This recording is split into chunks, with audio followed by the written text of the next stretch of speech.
When I was 17 years old, I got my first job ever as a pizza delivery driver for a small pizza place near where I lived.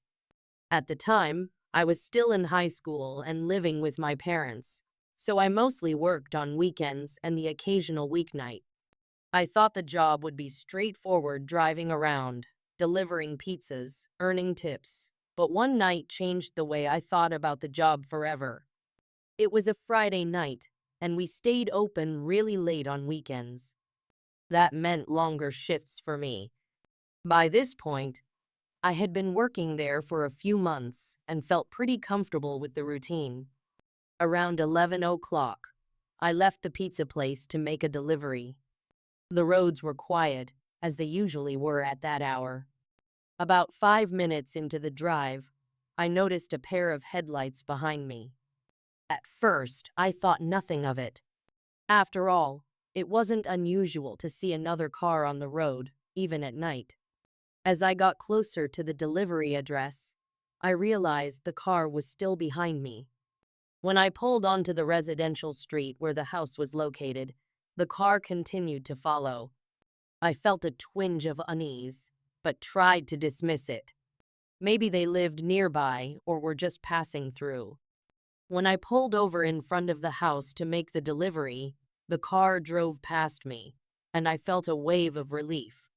I got out, delivered the pizza, and returned to my car without incident. On the drive back to the pizza place, the same pair of headlights appeared behind me again. My stomach sank.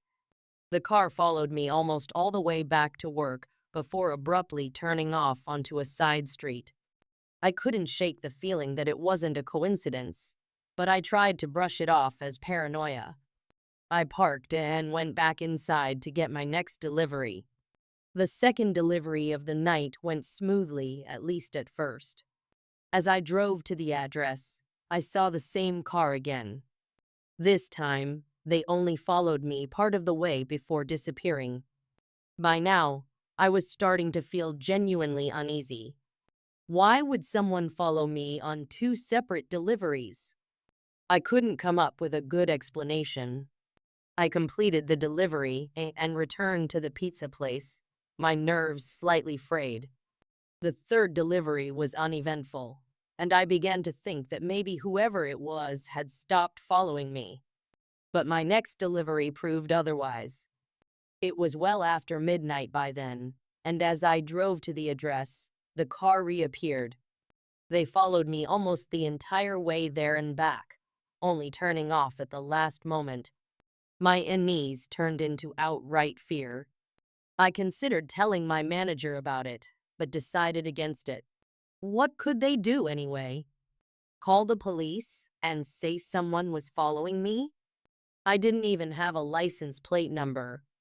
Finally, it was time for my last delivery of the night. I didn't see the car at all during this trip, which gave me a small sense of relief. After dropping off the pizza, I returned to the shop, clocked out, and headed home.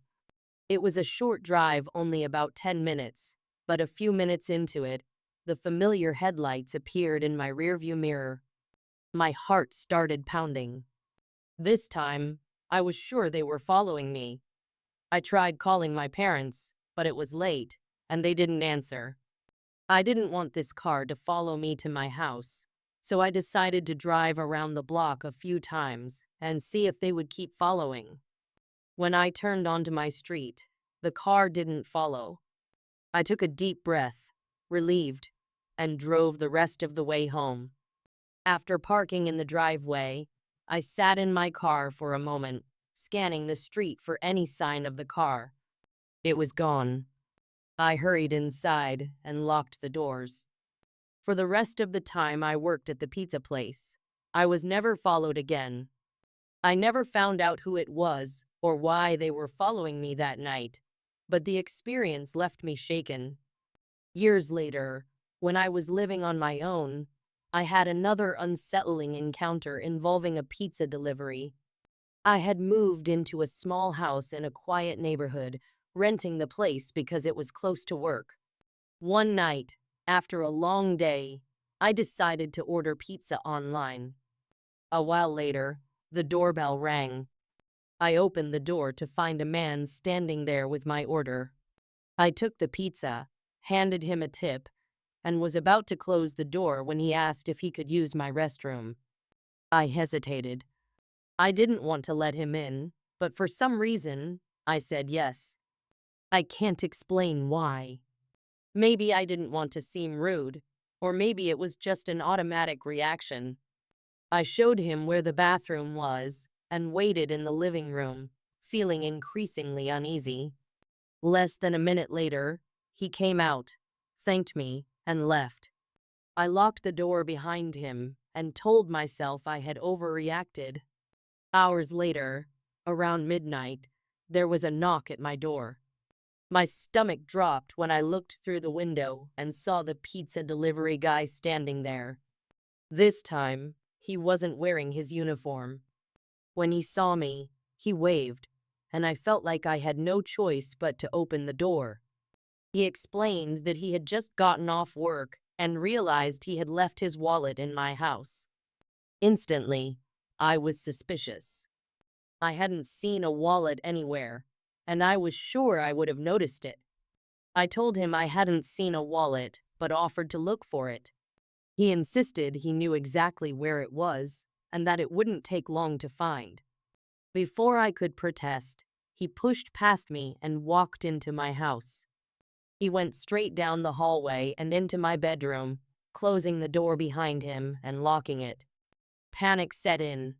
I called out to him, telling him he was in the wrong room, but he didn't respond. Terrified, I grabbed my phone and called 911. I explained the situation to the operator and waited near the front door, keeping my distance from the hallway. I didn't hear a sound coming from my bedroom, which only made me more anxious. When the police arrived, I met them outside and explained what had happened. They entered the house and eventually came out with the man in handcuffs. He had been hiding in my bedroom closet. To this day, I don't know what his intentions were. The police never told me if he had a weapon or if he had a criminal record. All I know is that I'm glad I trusted my instincts and called for help. I never ordered from that pizza place again. Another chilling experience from my time as a delivery driver happened when I worked for a Domino's in New Jersey. The shop was located on the edge of town and stayed open until 2 o'clock. One night, around 1 o'clock, I had a delivery to make. I walked out the back door to get to my car, which was parked in a small lot behind the shop. As soon as I stepped outside, I saw a man standing near my car. He moved away quickly, disappearing behind a pair of dumpsters. I called out, asking what he was doing, but he didn't respond. I cautiously approached my car, keeping an eye on the dumpsters. I didn't see him again, so I got into my car and made the delivery without incident. When I returned to the shop, I told my manager about the man, but there wasn't much we could do. Later that night, I had another delivery. This time, as I walked to my car, I heard footsteps behind me. I turned around and saw the same man walking toward me. My heart raced as I quickly got into my car and locked the doors. The man kept approaching, stopping just a few feet from my car. He stood there, staring at me through the windshield. I didn't know what he wanted, but I wasn't about to find out. I started the car and drove off, watching him in my rearview mirror until he disappeared into the darkness. That was the last time I saw him, but the memory of those unsettling encounters has stayed with me. Being a pizza delivery driver might seem like an easy job, but you never know what's waiting for you in the dark. The stranger in the parking lot. I never thought my job as a pizza delivery driver would put me in a situation that would make my blood run cold. It was a typical late-night shift, and the streets were eerily quiet, the kind of silence that creeps into your bones. I had been working at the pizzeria for about 6 months, long enough to know the ins and outs of the job. Most nights were uneventful. Deliver the pizza, smile for the tip, and head back for the next order. But this night was different. It was the night everything changed. It was nearing 1 a.m., and I had just returned from a delivery. As I parked my car in the dimly lit lot behind the restaurant, I felt the weight of the night settle over me. The overhead lights flickered weakly, barely illuminating the area. As I walked toward the back entrance, I saw a shadow shift in the corner of my eye. My heart skipped a beat. Standing near one of my coworkers' cars was a man. He wasn't doing anything, just standing there, watching me. His face was obscured by the hood of his jacket, but his posture was tense, predatory. I froze for a moment, unsure of what to do. Should I confront him? Call for help? Instead, I chose the safest option, avoidance. I quickened my pace, heading around the building to the front entrance. The front door was locked, as it always was after hours. I rang the bell repeatedly until a coworker let me in. Once inside, I told them about the man in the parking lot. They shrugged it off, assuming he was probably just a drifter or someone passing through. But something about him didn't sit right with me. His stillness, his silence, it felt wrong. We decided to call the police just to be safe. When the officers arrived, they searched the area but found nothing. The man had vanished, leaving behind only the unsettling memory of his presence. Though I tried to shake it off, I couldn't help but feel like I was being watched the rest of the night. Little did I know, this wasn't the first time I'd experienced that kind of fear. Night I'll never forget. Incident with the stranger brought back memories of a terrifying experience I had as a teenager. It was the summer of 1996, and I was 13 years old. My parents had gone out for the evening, leaving me and my 16-year-old sister, Emily, home alone. It wasn't the first time they'd done so, and usually, these nights were uneventful. We'd order pizza, watch movies, and enjoy the rare freedom. That night, we decided to order from our favorite pizza place. Emily placed the order, and about 30 minutes later, the delivery guy arrived. She answered the door, paid him, and brought the pizza into the kitchen. I stayed in the living room, glued to the TV, as the theme song of my favorite show played in the background. As I got up to grab a slice, I heard the doorknob jiggle. My heart skipped a beat. Someone was trying to open the front door. I froze, straining my ears to listen. The jiggling stopped, but then I heard faint footsteps moving along the porch. Gathering my courage, I peeked through the window. A figure moved away from the door and disappeared around the side of the house. "Emily," I whispered, "someone's outside." We tiptoed through the house, checking the windows. Whoever it was seemed to be gone. Relieved, we sat back down, trying to convince ourselves it was probably just the wind or an animal. But deep down, we both knew better. A loud knock shattered the fragile calm. We both jumped, our eyes darting to the front door. A man stood on the porch, his face partially obscured by the shadow of his baseball cap. He didn't look like the pizza guy. "Who is it?" Emily called out, her voice trembling. The man didn't answer.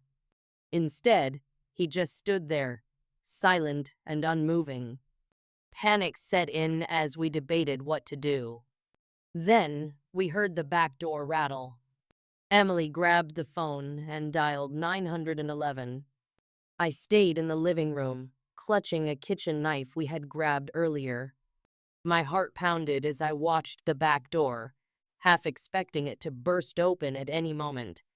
The minutes felt like hours until we saw the flashing lights of a police car. The officers searched the property and found the man hiding behind a tree in the backyard. He was arrested, But to this day, I have no idea who he was or what his intentions were. That night left a mark on me, a lingering fear that resurfaced years later during my time as a delivery driver. The delivery that went wrong. It was another late shift at the pizzeria, and I was exhausted. The last order of the night came in around 1:30 a.m. It was for cheese bread, and the address was in a quiet residential area I'd delivered to before. I grabbed the box and headed out, eager to finish my shift. When I arrived, the house was dark, with no lights on inside or out. A note taped to the front door caught my eye. "Please use the back door." Something about it felt off. Most customers didn't leave notes like that, especially not in the middle of the night. But I was tired and just wanted to get the job done. I walked around to the backyard, my footsteps crunching on the gravel path.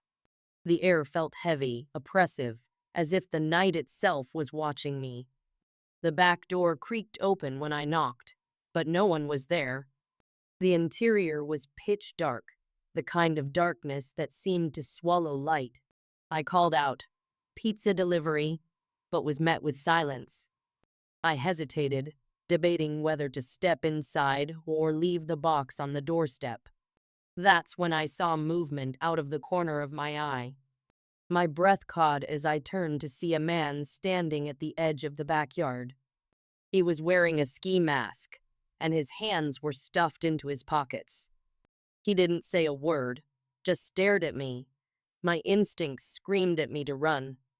I dropped the box and bolted, my heart pounding as I sprinted back to my car. I could hear footsteps behind me, quick and heavy, but I didn't dare look back. I reached my car, fumbled with the keys, and finally managed to unlock the door. Slamming it shut, I started the engine and sped away. When I returned to the pizzeria, I was shaking. I told my coworkers what had happened, but they laughed it off, joking that it was probably just a prank. Their dismissal did little to calm me. I couldn't shake the image of the man in the ski mask or the feeling that I had narrowly escaped something far worse. At night haunted me for weeks. Every time I stepped out into the dark, I felt like I was being watched. My usual delivery routes, which once felt routine, now seemed filled with unseen dangers. Every shadow, every unexpected sound, sent my heart racing. I eventually quit the job, unable to handle the constant paranoia. Even now, years later, I still think about that night. Who was the man? Was he just trying to scare me, or did he have more sinister intentions? I'll never know for sure, but the experience left me with a chilling realization. Sometimes, the scariest monsters aren't the ones in our imagination. They're the ones standing in the shadows, watching, waiting,